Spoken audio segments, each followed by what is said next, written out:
Well, hello everyone and welcome back to Adrian's Digital Basement. On today's video, this is part 3 in the Macintosh SE30 repair series. There'll be links down below to the first 2 parts in this repair series, and I really recommend you watch those first instead of jumping into this one because of course I'll be picking up where I left off in part 2. So to recap, in part 1, I started working on this motherboard here in my left hand, and what happened is I had recapped this motherboard and I accidentally shorted the 12-volt rail to data line 31. Well, that sent 12 volts into things like the CPU and other peripherals on this motherboard and caused some damage. So once I figured out that I had done that, I had to replace some of the components like the CPU and the video ROM here, and I also had to replace the sound chip. And at that point, I got this machine booting, well, not really booting, but booting to the point where it gave me a sad Mac tone. The problem was, at the end of part 1, I really didn't know where to go from there. Obviously, I could have started to replace some of the chips on here because I'd put 12 volts into them, but I would be purely guessing. And if you know me, I hate doing that. I want to understand what the fault is first before I start changing the chips. So that brings us to part 2, where I started working on this motherboard, another SE30 motherboard that was also faulty. It would do the same thing where you turned it on and you get a sad Mac tone. Well, after a whole bunch of research, I figured out that all Macintoshes, including, well, both of these, of course, have a diagnostic mode that's built into the system ROM. And when you boot up the system and it crashes, like both of these are doing, it actually allows you to run diagnostics over the serial port. So in part 2, I started looking through all the tests that are available in there and understanding how they actually work, because they're not really very well documented. And I got to figure out on this newer motherboard, not the 12-volt one, but the other one, that this thing was having bus errors and was not able to see the lower 24 bits of the data bus. But the strange thing was, it wasn't just bad memory, like these sims were bad, that wasn't the problem. Because it seemed that the CPU was actually able to read and write to all of the memory, but the ROM kept thinking that there was a data bus problem. So using the diagnostic mode in the ROM, I was able to collect all the evidence I needed to actually figure out that there was a signaling problem between the CPU and the main chipset. And once we had an idea of what signals maybe were missing because of the symptoms that we were seeing and the evidence we had collected, I used the oscilloscope to check, and sure enough, there was a missing signal, aka a broken trace. That was the exact smoking gun we needed to really try to understand what was keeping this thing from working. So in this video, I'm going to go and try to figure out where that trace is broken, replace it, and then see if this motherboard starts to work. And if this motherboard starts to boot, there's still a video issue that may or may not be related to the broken trace that I just found. So we'll have to see if that is fixed or not. And if it's not, then we got to do the troubleshooting and then run a full test on the motherboard and see if everything else is working as well. So with all of that recap done, without further ado, let's get right to it.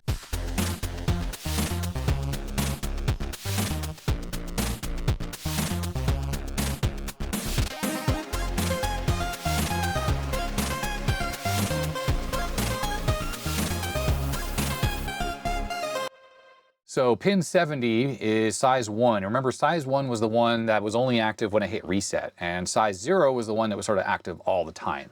So let's go to pin 73. Okay, I'm on pin 73. Okay, well, right there, that's a problem. We know the signal is good coming out of the CPU, but take a look at that. We can see that same sort of pattern there, and if I hit reset, you know, it's like it's trying to do it, but something's not driving that signal correctly. And I'm on pin 70 now on the DSLogic chip, and this is size 1. And when I hit the reset button, there is that signal correct. So everyone, well, I think we have a broken trace. We saw that that signal, size 1, or size 0, I'm sorry, was perfect on the PDS slot, and it certainly wasn't going into this PLCC chip here. So let's get this board unplugged and take a closer look to see what exactly is happening with that trace. All right, so pin 73 is the second pin on the PLCC, and I can see the trace goes right up here next to the power connector and makes its way over here to this area, maybe to some via, and then down to the CPU. Look at these caps here. We know there was a lot of leakage that was going on in this area, and while those traces seem fine, I'm wondering if some kind of damage has happened under the CPU, and it is all kind of crusty right here. Look at all this leftover crust. So there might simply be a bad connection right there where that pin is actually soldered down. So I'm going to go to the top of this And I have the other probe in the PDS slot itself. Let's see if it's making contact down here on the bottom. It doesn't look like it is. So it's not a bad connection between this pad here and the chip. So is there a break in this trace? Wish I could see where that was going. Let's see if we can bend this out of the way a little bit. I'm wondering if it's one of these vias right here. Okay, it's that one right there. So that is the size 0 signal. I'm gonna transfer to this one here. And let's just go to the pad. Yeah, there's a broken trace somewhere in here, like right under there or something is busted. So we know for sure it needs to go from that pin right there to that pin right there. And I'm just gonna install a bodge wire and we'll see what happens. The bodge wire is kind of ugly, but I have it sort of stuck in the via right over here. And I have the other probe in PDS slot, pin 49. And there we go. We're now making our way over to the chip. I'm going to plug in the power and the diagnostic connector, but I'm not going to plug in the speaker. So when we turn this on, we won't know if it's actually booting or not, because I want to probe that pin on here and make sure that size signal is making its way over to the chip properly. I'm trying to kind of enhance the suspense here a little bit. And I have the oscilloscope probe on pin 73 on the glue chip. And here we go. I'm going to turn it on. Yes, there it is. It's driving the signal correctly. Now the question is, has this computer actually booted up or is it still in a crash state? I have the speaker hooked up. Here we go, let's see what we get. We got a chime! We got a freaking chime, everyone! Now I'm gonna switch over to the video input. We might still have the flashing because I don't know if this problem is somehow related to the video output. All right, well, there it is. I can see the mouse pointer under the text here. Let's get rid of the menu and see if the flashing comes back. All right, let's exit out. Oh no, it's still flashing. Okay, sorry about that. Let's bring the menu back. The machine is obviously unhappy still because what we're not getting, even though we have a mouse pointer there, is where's the flashing disk question mark? Oh, I just walked away to grab a mouse because there's a mouse with a mouse pointer and there's the flashing disk. So this computer is seemingly working except for the ridiculous flashing menu, our flashing screen, which is right there. Let's see if we can investigate what's going on exactly with that. All right, first thing we're gonna do is what we need to do is take a look at the sync signals that are coming out of this motherboard and going to the RGB to HDMI. Over here, I have this little adapter board, which is breaking out all the signals. What's this one here? That's gotta be the video signal itself. So that's the gray background pattern that we're getting. And let's look at this one here. That's probably a vertical sync. Or maybe that's the vertical sync. I'm not sure which is which. Let's zoom out a little. Oh no, this is actually horizontal sync. And we can tell that because if we zoom out a little bit, 22 kilohertz. That's the typical vertical output sync for Macintoshes. So let's look at that vertical sync signal. And if we zoom out here, aha! What is happening there? So we have 59 hertz, which is correct, but we're getting 2 sync pulses here. Now it's actually kind of interesting because now I kind of get what might be happening when we look at the video signal. It looked like it would show the image and then suddenly the image would be like shifted down and then it would pop back up and back and forth and back and forth. Which is weird because if we go back to the schematics, I'm quite sure that it's the PAL chips that generate the sync signals. So let's go find on the board where that might be. I think these are them here. Okay, so here's PAL beginning UG6. Okay, VSync out. So pin 14 on UG6. Let's take a look at that signal. So I'm on pin 14. If we hit auto, okay, there's that same double pulse sync signals. What's going on? Is there something wrong with this chip? So typically the inputs are on the left side, outputs are on the right side. So this actually takes the serial video input, which is coming from a shift register, I think, somewhere. Oh yeah, here it is down here. This is actually connected to the video RAM itself, so it's dual ported memory. Remember I mentioned that some of the data lines go to the CPU and some of them go to the shift register. So this converts the parallel data that's in the RAM to a serial bit stream. So this particular chip does this. So I assume this video out signal is actually the video out, which we know is working because we're seeing the video correctly. Now luckily, all of these PALs have been reverse engineered because the folks who did the schematic we're looking at right now made the replica PALs as well, because those are parts that you couldn't normally get. So we can make new ones of these if they are bad.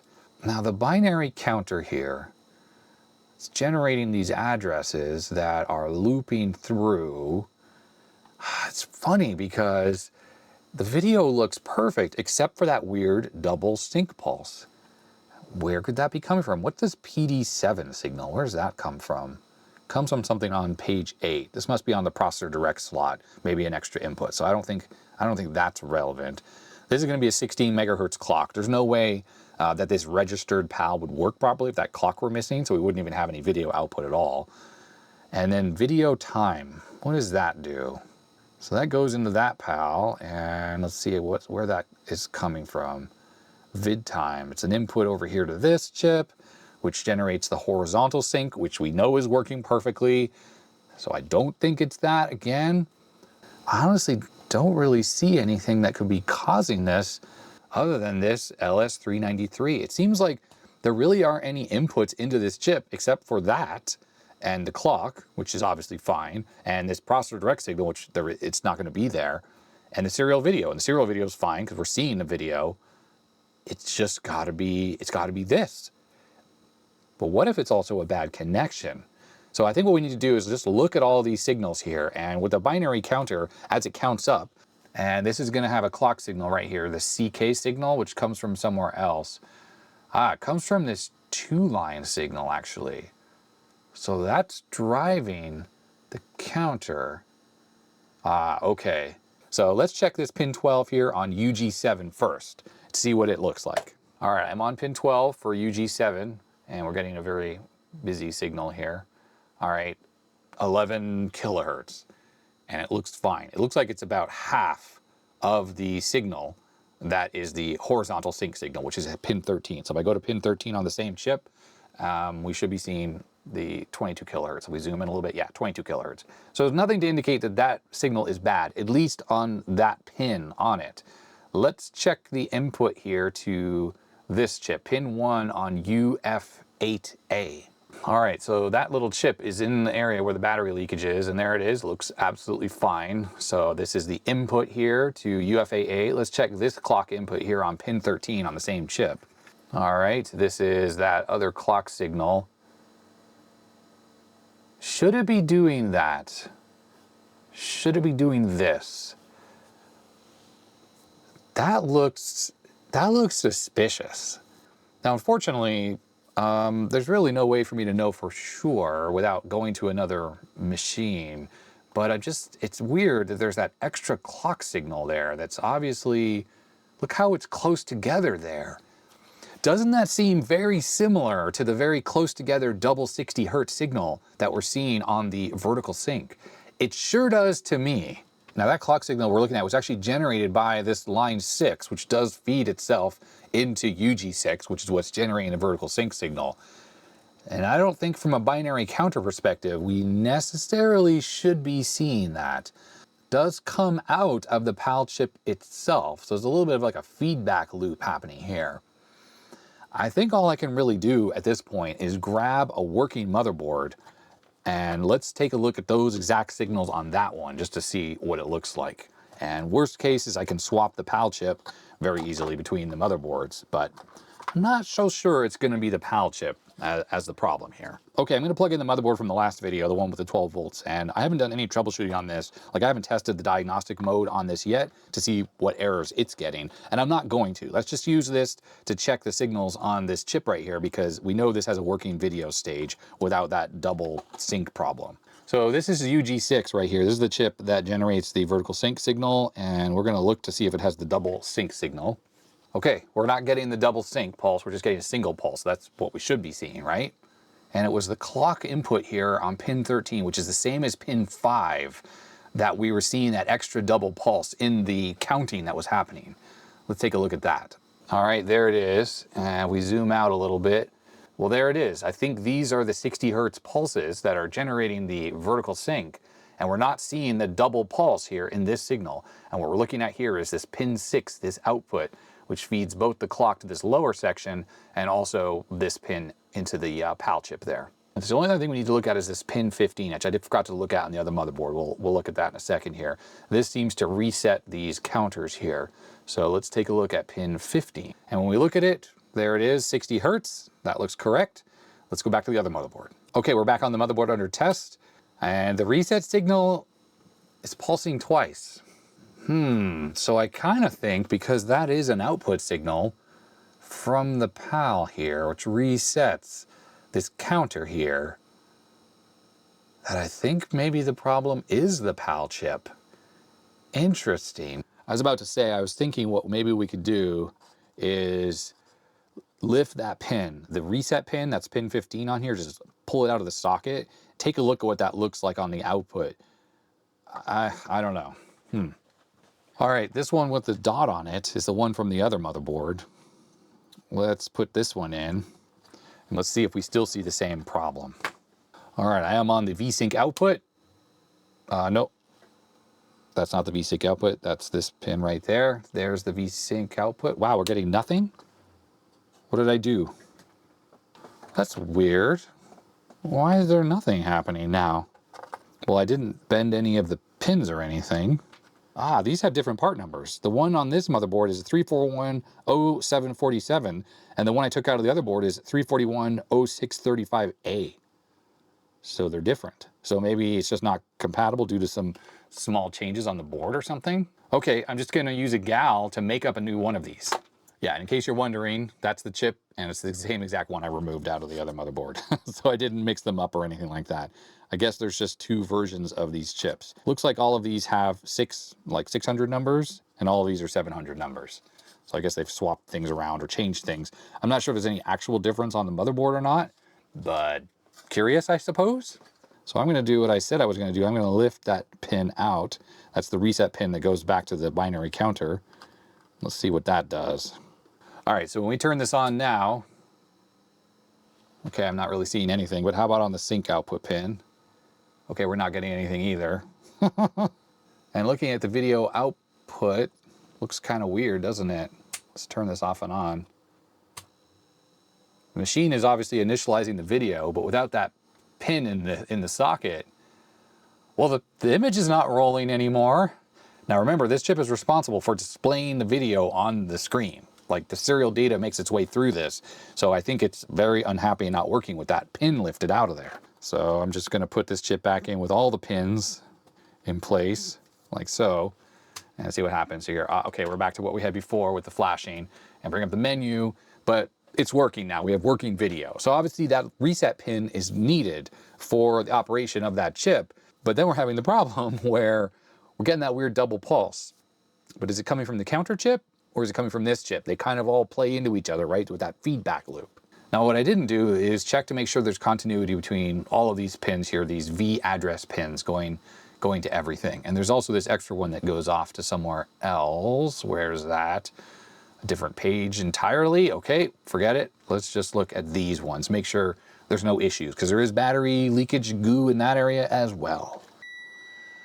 All right, well, I looked at all the various pins going between the counter chip and the PAL, this one, and everything is fine. So no issues there. This whole thing is super confusing to me. The only thing I can really think of is either the PAL itself is bad, and I just need to get a replacement for the exact model that's on here, or that counter is the problem. So probably the next step is, let's just make a new version of the PAL here. I'm going to use this Lattice Gal 16 V8 version 2, or B, yeah, that is. I'm going to pop this into the programmer, and I grabbed the JED files. So we're looking for UG6, make sure I'm loading the right one. All right, and I'm going to turn off the encryption because that's not really necessary. I think I pulled this chip off of an old card or something, some kind of scrap board I had, so you can definitely reuse these. Otherwise, you can try to find them on eBay. They haven't been made in a while, though. Installation is as easy as these PAL chips. They are completely pin compatible with the 16 V8 that's already in the board here. All right, there we go. And now is the question, is it going to work? Okay, well, we have video, so we know that the programming is successful. If we turn off the menu, am I going to have flashing? Oh, we still do! That tells us that there's nothing wrong with that GAL chip. And if we take the oscilloscope probe and take a look at the sync signal, we're still getting that double flashing. And the reset pin, which is this one, has that same double pulses. Okay, well, let's think about this. We know that the gal itself is fine because I swapped out with a new one I just made. And there are no other inputs into this from any of the other chips on here, so it's none of these other things. The predominant thing that's going into this is the clock, the serial video. Those are working because we have video. It's just got to be this counter chip. And it is close to where the leakage came from. I mean, these other chips are affected by it too. It's the only thing I can think of is the problem. It's all that makes sense at this point. Now, do I have a spare binary counter? I'm gonna have to go look at my parts. I really don't stock SMD parts, and hopefully I can salvage one off another board. Well, I went through my spare parts and I couldn't find anything that has that same counter chip on it. And there are two right next to each other here, but I looked on the schematics and the one on the right is used for the horizontal, one of these PAL chips, and this one is used for vertical. So the only thing I can think to do is to actually take the one off my working SE30 motherboard. This is the one that's never had any kind of problems, and transfer the chip here onto there and see if that fixes the problem. And if it does, I'll just order a new one and then pop the replacement chip onto here. It's absolutely amazing. With a little bit of hot air, these SOIC chips are so easy to get off and put back on the board. It's miles easier than the PLCC, the large square chips, which I was doing in part 1. All right, what I actually went ahead and did is I just swapped the two chips. So this one has the F chip that was on the other motherboard, and the LS393 from this one, this is the working motherboard, is on the other one. So I think what will be kind of interesting to do first is let's test the motherboard that was working, that I stole the chip from, and let's see what this does. Do we have the flashing video? Oh yeah, okay, we got the flashing happening here. All right, so that chip is definitely faulty. Let's turn it on again. Yes, absolutely and positively faulty. Okay, and swapping over to the motherboard that we just repaired, that I swapped the LS393 onto, is it gonna work? There we go, we have working video, working whatever. The whole computer freaking works. It absolutely freaking works. All right, so we had two faults on here, just plugging a mouse in. Let's see, does the mouse working? Yes, there it is. It is good to go. All right, so this motherboard appears to be fixed. I'm gonna have to order a couple more of these surface mount 393s here so I can fix the other motherboard, but isn't that sweet? Using the diagnostic mode, we were able to figure out exactly what was wrong with this board and zero right in on this bad trace instead of doing a ton of searching around and using these matrices here to try to figure out all the connections between all the chips. None of that was necessary because I was able to use critical thinking skills and deductive reasoning to look at all the evidence of what we were seeing in combination with what we saw on the diagnostic mode to then zero in on exactly what the problem was. And then when it came to the video problem, even though, well, we had two potential issues, we could have the original PAL, which is fine, and I made a new one, or the binary counter that is attached to it and driving it, and well, it turned out that the binary counter itself was the problem. It probably died from the battery leakage that happened right near it, and unfortunately, that's just kind of one of the problems you're going to have with these.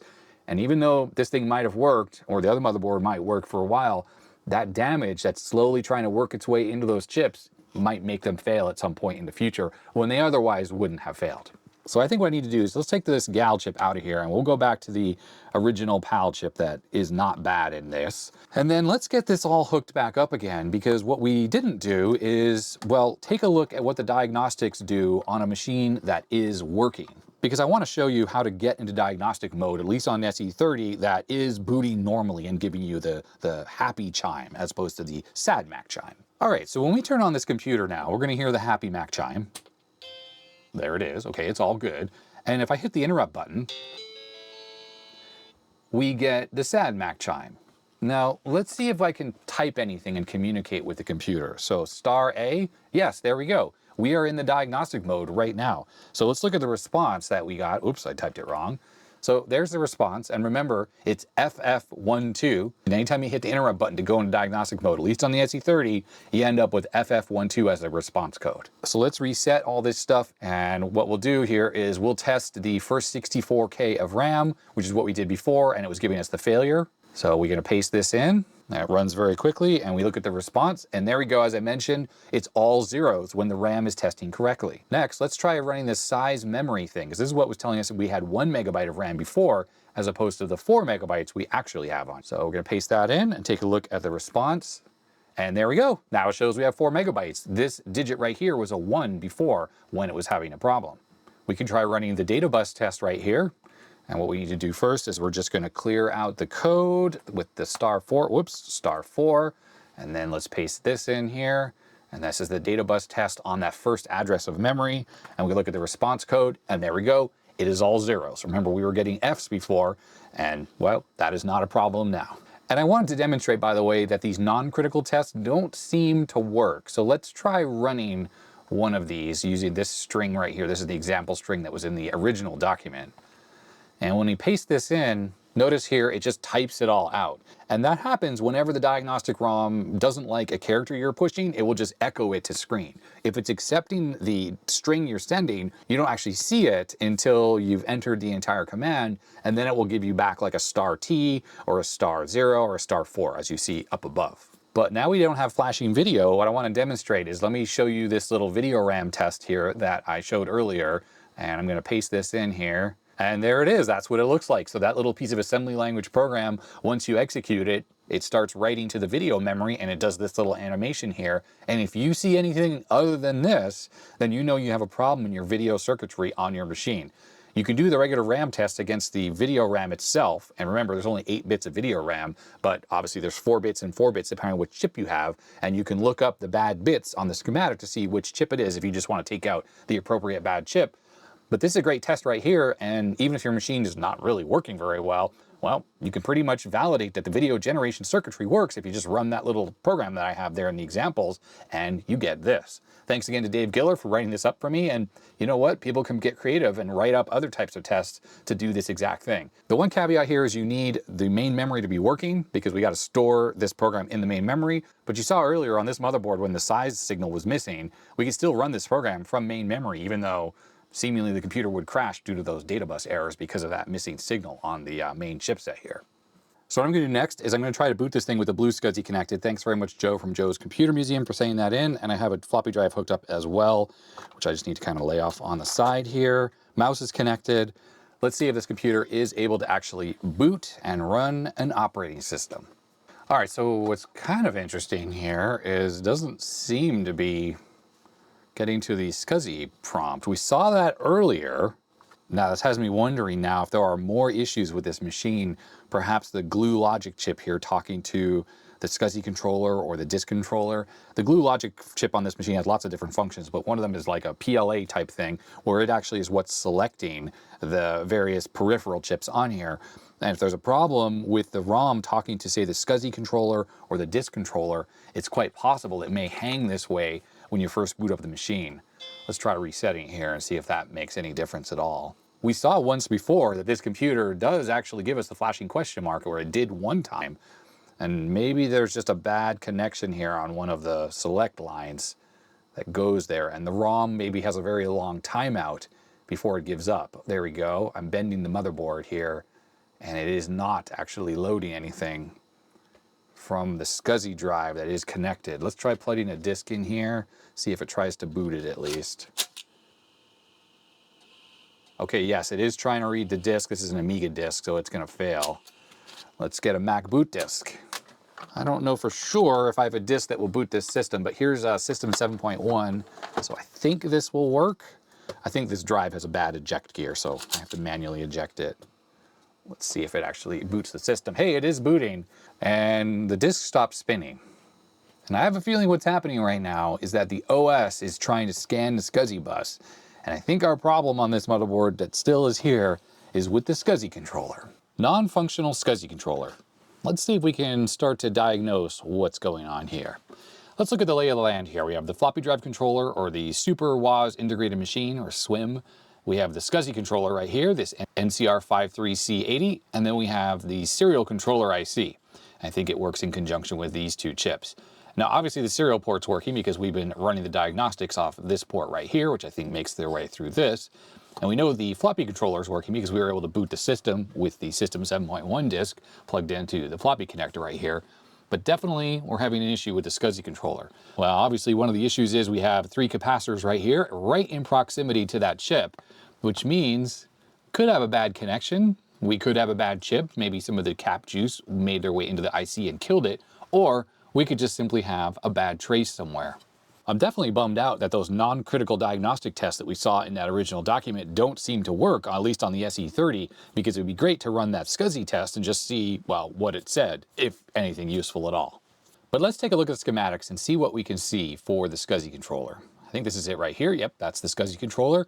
We obviously need the chip select line to be working, and that's pin 17 right here. This comes from, well, it should come from the glue logic chip on pin 3. We can take a look at that in a second.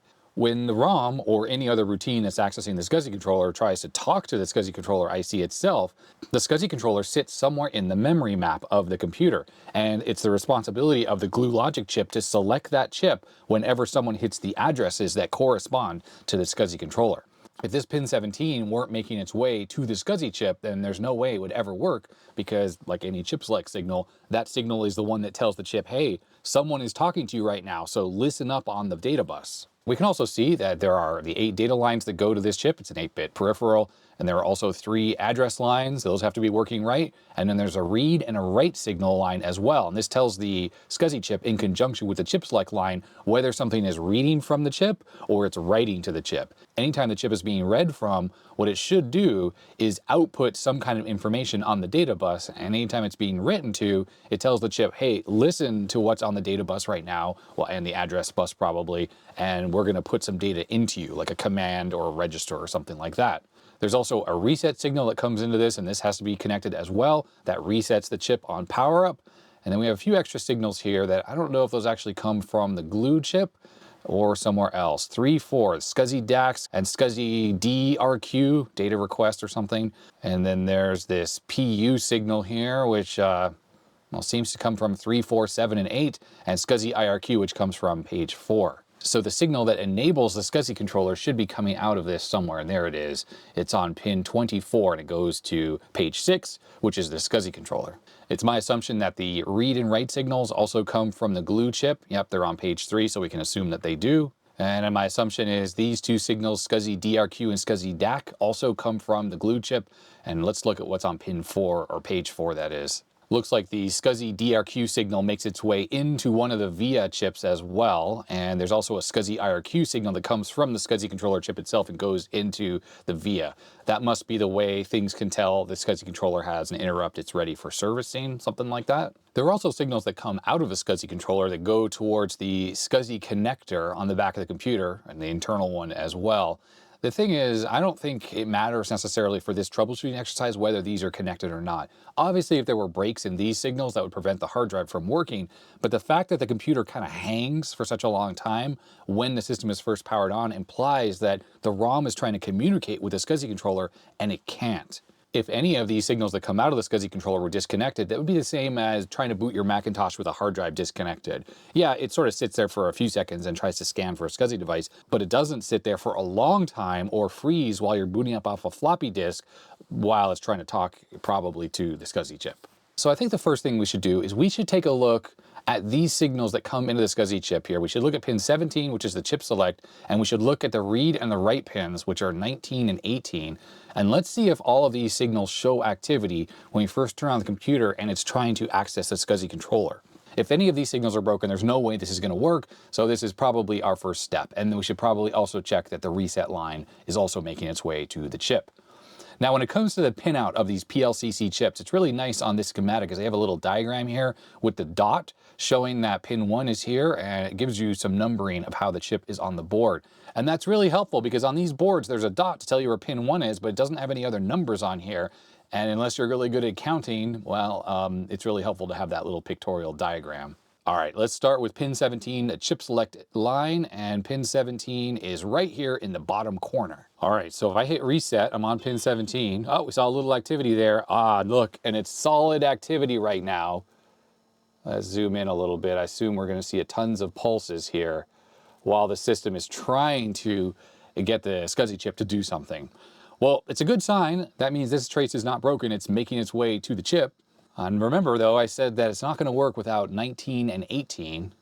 Okay, so I'm on pin 18. If we hit reset, whoops, there we go, reset.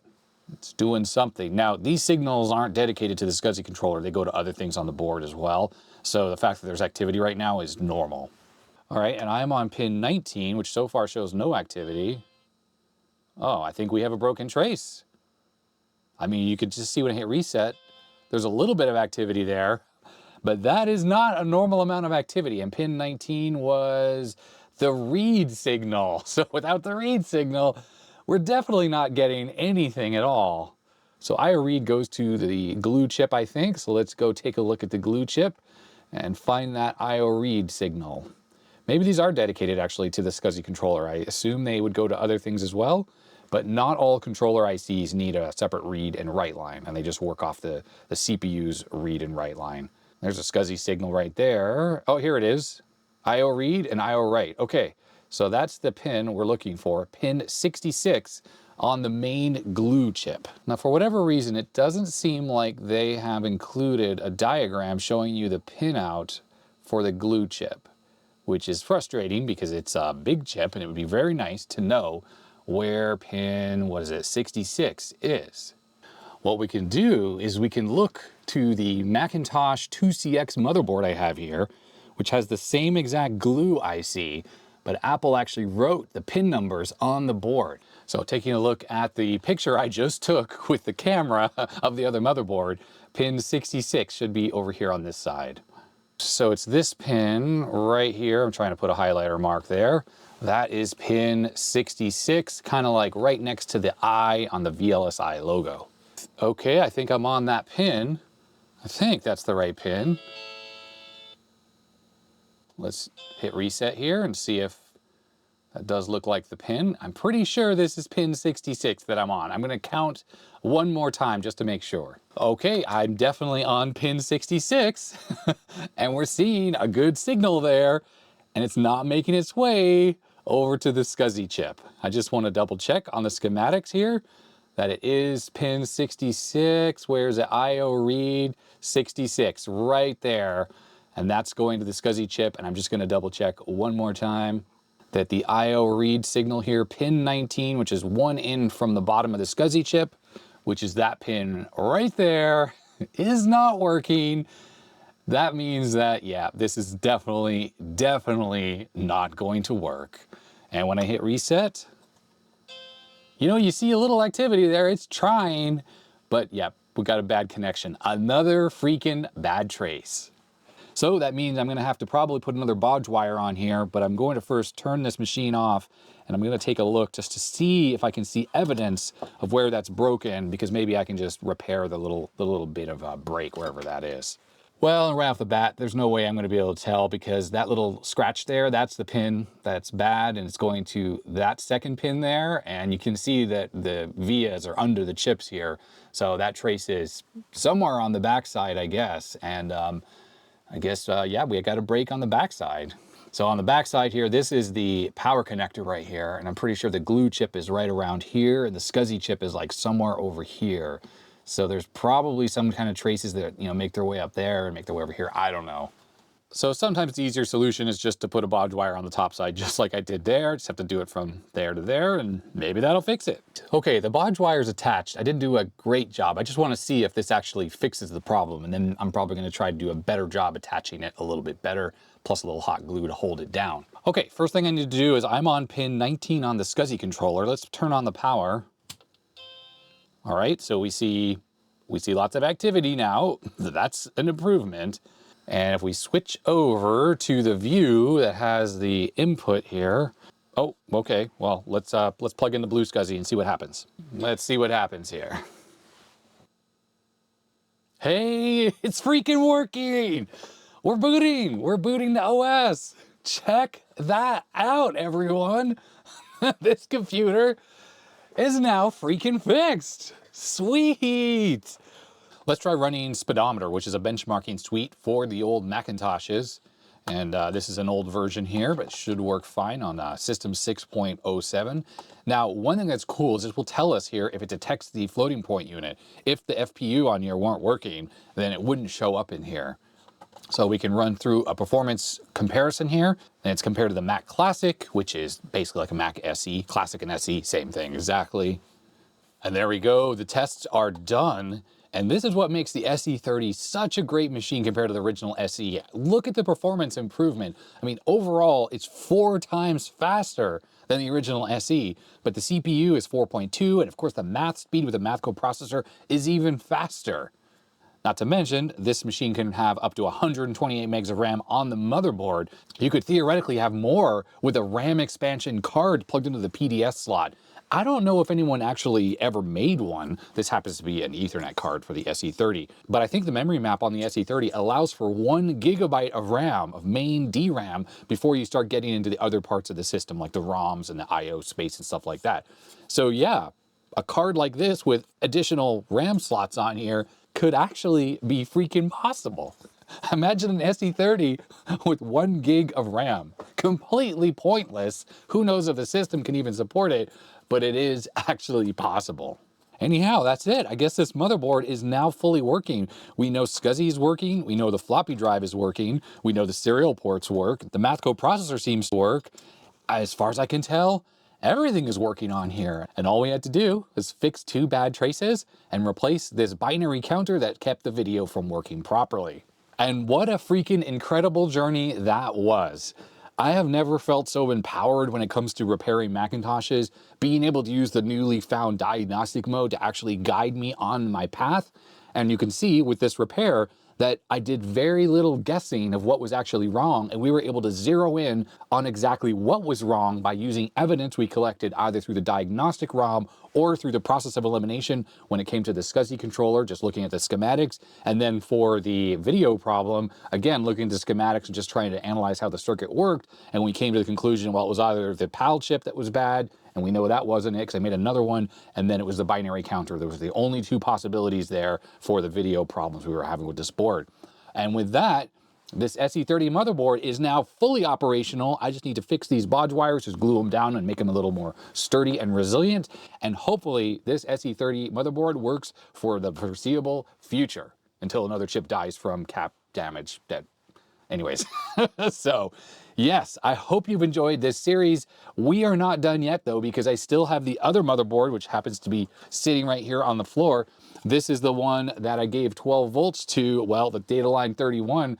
We don't know what kind of damage we got on this, but now we have access to the diagnostic tools. In the next part, I'm gonna get this on the bench and we're gonna hook up to the serial port and see if we can get the diagnostic mode working. If we can't, then there's a possibility that some of the serial chip stuff has been damaged here or something else on the motherboard might be bad, but at least we have a direction to go to try to get to, well, start to figure out why this thing isn't booting and giving us the unhappy Mac. And then maybe we can figure out what else got damaged from the 12 volts and then get this operational as well. So yes, like I said, I hope you've enjoyed this series. If you did, I would appreciate a huge thumbs up, but if you didn't, you know what to do. A huge thanks to all my supporters. They make it possible I do this full time. You can now become a supporter on Patreon and on YouTube memberships. Both are available to you. They're both about the same thing, but it's just whichever you prefer to use. And I mean, I guess that's gonna be that. So stay healthy, stay safe, and I'll see you next time. Bye-bye.